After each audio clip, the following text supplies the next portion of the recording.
Microsoft Office. Okay. So una muna, punta muna tayo sa Office Deployment Tool. Ito yung mga gagamitin natin. Ayan.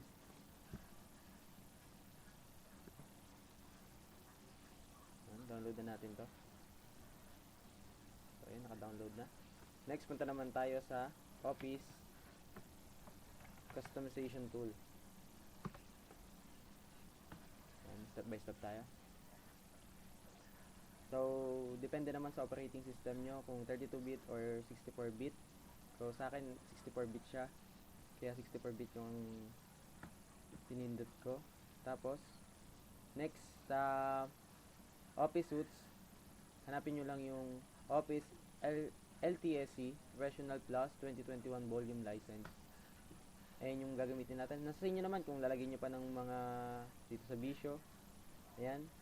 Nasa inyo naman yan, pero pwedeng hindi na din. So, ayan lang. Next, yung apps naman, kung ano yung gusto nyong madagdag sa application nyo. Halimbawa, itong Access, OneNote. Sa akin, meron na naman ako OneDrive sa desktop ko, kaya tatanggalin ko na to. Tsaka yung Outlook. Next. Tapos sa language naman, usually, lagi naman English, di ba? United States tayo. Next. Ayan, dito wala namang kailangan baguhin. Next. So, ayan, dito sa update and upgrade option, ita-turn up lang natin tong uninstall any MSI versions of Office, including Visio and Project. Off lang natin yan. Tapos, next. Dito naman, depende sa inyo kung meron na naman ditong license key. Pwede nang, eto na lang, KMS. Or pwede ding Mac, kasi kung meron kayo. Ngayon, since meron naman ako, KMS na lang ang gagamitin ko. Next. Dito, sa general, wala na naman ako ilalagay. Next. Yan, so dito naman sa panghuling-huli, sa application preference, ano lang natin yan dito, scroll down, tapos click lang natin yung finish. Tapos, export na natin.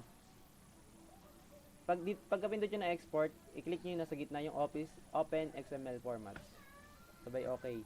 Tapos check nyo yung accept the terms in license agreement. Check. Tapos ito wala nang babaguhin, configuration. Export na natin yan. So ayun, naka-download na yung export. Punta naman tayo sa downloads. Sa downloads. Pag nandito na kayo sa downloads, ito na yung ating na-download na configuration na galing sa Office Customization Tool. Gawa tayo ng bagong folder. Pangalanan natin to ng Office 2021. Okay? I-copy lang natin tong configuration na to dito sa folder ng Office. Tapos, dito na siya. Tapos, pindutin lang natin tong Office Deployment Tool. Yes. Click mo yung accept the Microsoft Software License Term. Next, punta naman tayo sa this PC. Downloads. Puntahan natin yung files na ginawa natin yung folder. Tapos click lang natin yung folder, then okay. So, naka-install na siya dito sa Office. Ayan. Ang gagawin natin ngayon, punta naman tayo sa, open natin yung CMD. Tapos run as administrator. Ayan. Then, copy natin yung file location kung saan natin din-download yung Office tool. Muna, bago mo i-type yon, CD, tapos, then, copy. Enter. Ayan, nandito na tayo. Ngayon, pupunta naman tayo sa deployment tool.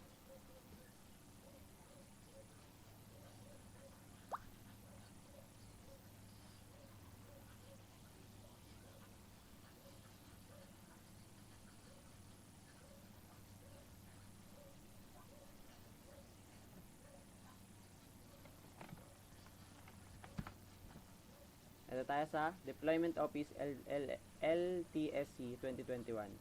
Punta lang tayo sa pinakababa.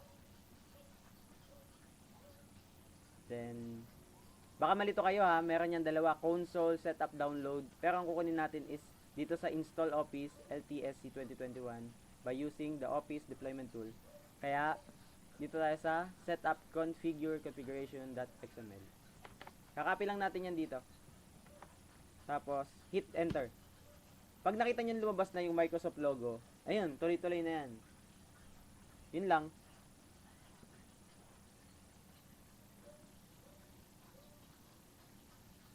Okay, sana madaming matulungan tong